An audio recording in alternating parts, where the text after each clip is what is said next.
Bonjour Alexandra. Bonjour à vous, comment ça va? Ça va et vous? Ça va super, on est très content de vous recevoir. On est très content d'être là. Et on va essayer de voir ensemble comment faire une bonne manucure soi-même et surtout les points à éviter. Ok, vous nous expliquez tout? On y va.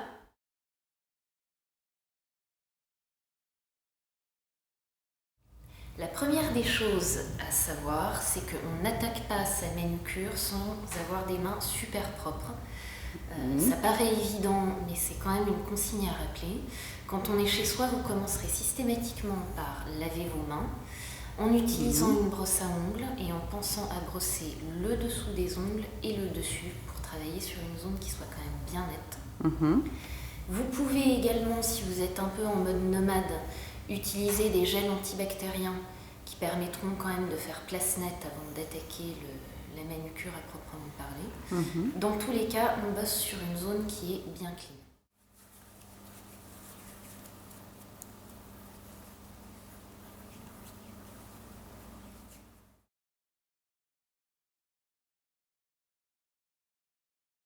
Une question qu'on me pose très souvent, c'est comment choisir sa lime, comment limer ses ongles, est-ce qu'il y a des choses à ne pas faire? Donc on va commencer par ça vu que c'est la première étape de la manucure.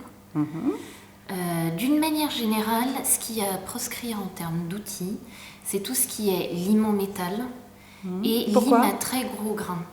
Parce que souvent, c'est pas très adapté pour s'accrocher à l'ongle en douceur, donc il y a un risque de dédoublement plus important. Et c'est un peu la même chose pour les limes carton à gros grains. D'accord.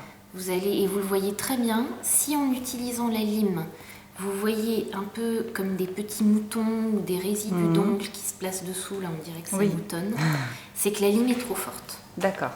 Sinon, ça doit juste faire une légère poussière et là vous savez que la lime est suffisamment douce et adaptée. Donc là, pour travailler des ongles naturels, je vais prendre une lime qui porte le numéro 240. 240, c'est un chiffre assez fort, ça veut dire que la lime est très fine. On va travailler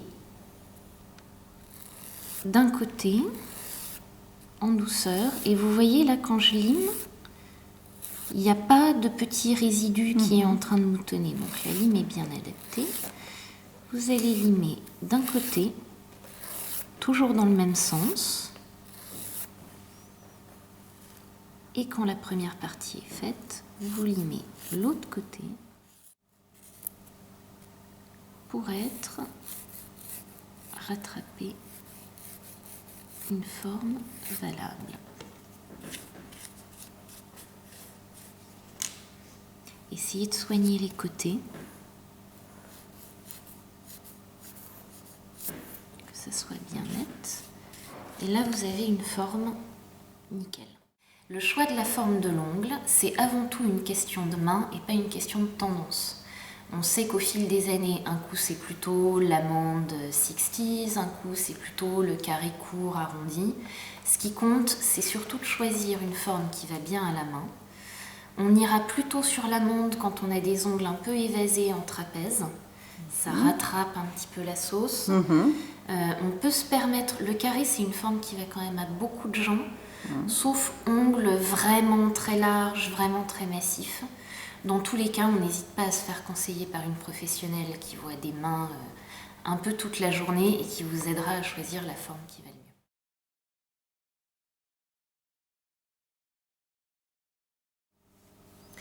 mieux. Une fois qu'on a correctement limé ses ongles, on va passer à tout ce qui est travail des cuticules. Donc, l'idéal, plutôt que de tremper ses mains dans un bol d'eau tiède, etc., c'est d'utiliser un émollient qu'on va poser en petite quantité, comme ça, sur le tour de l'ongle. Et puis, ça se répartit simplement en massant. Hop. Et alors là, est-ce qu'on laisse agir ou pas ? Ça dépend bien sûr du produit utilisé, de l'émollient qu'on a choisi. D'une manière générale, on peut commencer à repousser les cuticules tout de suite. Mais si on a, là par exemple, il y a des peaux un peu plus sèches, on peut se dire, ok, je vais peut-être attendre 1 minute avant d'attaquer cette partie-là. Nous, en institut, on travaille avec ce genre d'outils qui sont des peur. repousses cuticules en inox qui font peur et à raison.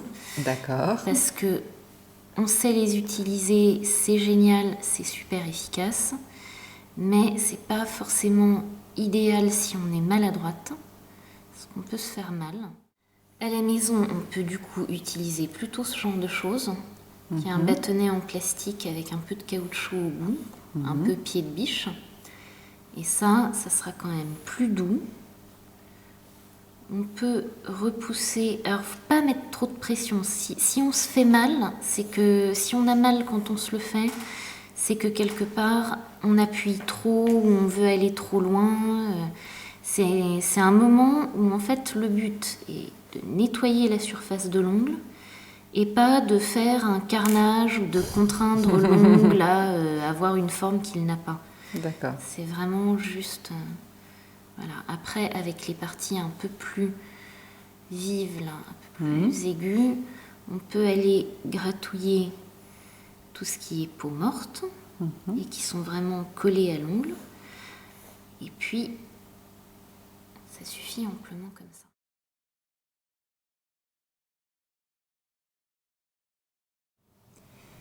Maintenant que les ongles sont bien débarrassés des peaux mortes qui étaient dessus et que les cuticules sont bien repoussées, on va passer à la partie hydratation de la manucure.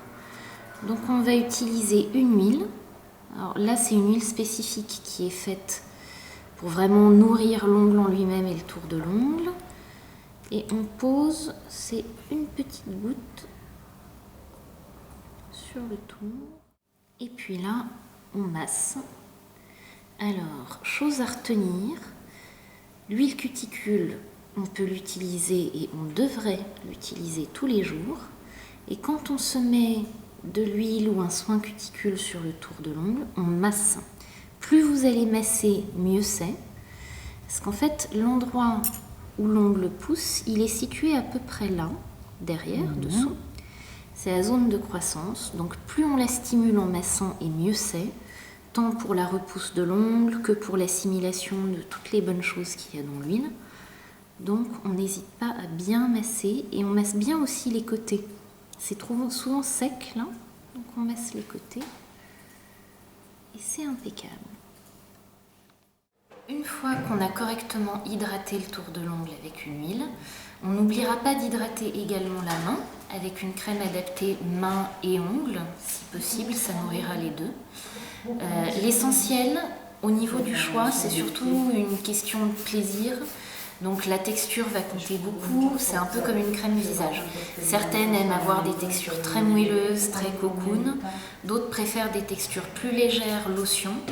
Dans tous les cas, la crainte de l'effet gras ne doit plus rentrer en compte aujourd'hui.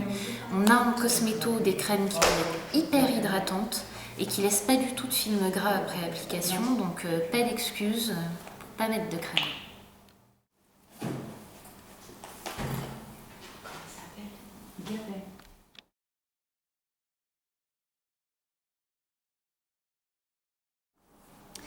Alors, une fois qu'on a bien hydraté sa main après le moment plaisir, on peut passer à la pose de vernis en elle-même. En revanche, le vernis n'aime pas les corps gras. Or là, les ongles sont recouverts de lipides. Donc la première chose à faire avant d'attaquer le vernis, c'est de bien nettoyer la surface de l'ongle avec un alcool le plus pur possible. Nous, on a des produits spéciaux en institut, mais vous pouvez tout à fait utiliser de l'alcool à 90 en pharmacie. Par contre, pas de dissolvant, parce que même les dissolvants assez purs avec de l'acétone contiennent des corps gras pour compenser les effets desséchants. Donc vous croyez que vous nettoyez et en fait rien du tout, vous laissez quand même des corps gras sur l'ongle. Et vous voyez là, l'ongle est tout blanc, c'est bon signe, c'est qu'on peut attaquer.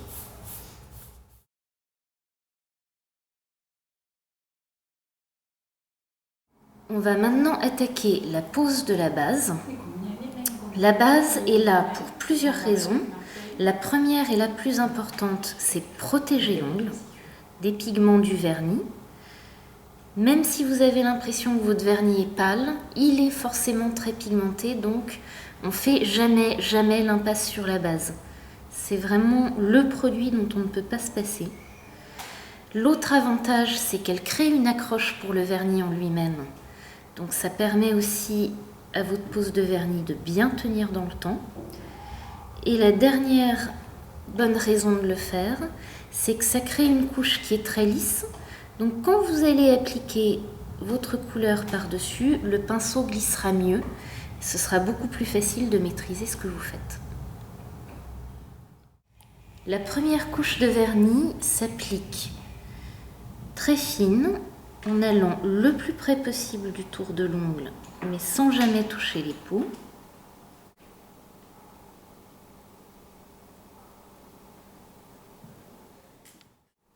On peut enchaîner tout de suite avec la deuxième couche. Inutile d'attendre, si vous avez fait la première couche suffisamment fine, c'est tout bon. Cette fois, on va faire une couche un peu plus généreuse, de manière à bien donner de la couvrance et de l'intensité en couleur. Et là, vous avez tout de suite une belle laque, une vraie couleur, bien dense. Si jamais on a fait des bavures ou qu'on a dépassé, il y a toujours une solution. Pas de panique, et pas de panique non plus au moment d'appliquer du vernis, puisqu'on sait que de toute manière, même une petite erreur est rattrapable. Toujours sans attendre, entre les couches, on va maintenant appliquer une couche de top coat, qui est un vernis transparent protecteur, qui est conçu pour donner un max de brillance au vernis, faire en sorte qu'il encaisse bien les chocs, qu'il tienne mieux dans l'eau, etc. Donc ça, c'est une petite étape de plus pour s'assurer que la tenue sera vraiment bonne. Et la petite astuce, c'est qu'au moment où on pose le top coat, comme je suis en train de le faire, on peut mettre un petit coup là de pinceau à l'avant. Comme ça encapsule la couleur et ça évite l'écaillement prématuré.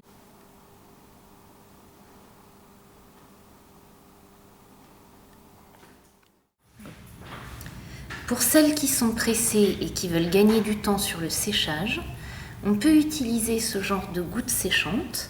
En plus, ça contient de l'huile de jojoba, donc ça permet d'hydrater le tour de l'ongle. On lâche une goutte sur chaque ongle avec la pipette. Le produit pénètre toutes les couches de vernis et l'ensemble sèche 3 fois plus vite que si on n'avait rien mis. Donc c'est plutôt pas mal quand on a un dîner juste derrière. C'est impec. En une dizaine de minutes, on commence à pouvoir reprendre ses activités.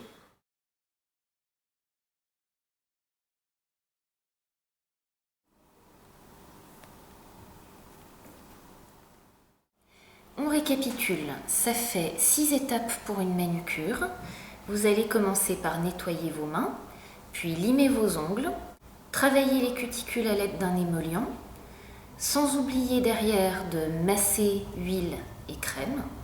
Vous nettoyez l'ongle pour le débarrasser des corps gras et vous posez votre vernis en suivant mes conseils. Ça devrait aller comme sur des roulettes. Eh bien génial, merci beaucoup. Merci à toi, à très bientôt. À très vite. Et à tout à vos pinceaux, et puis il n'y a plus qu'à s'amuser. Et on met de la couleur un petit peu. Voilà, exactement. À très vite, merci. À très vite.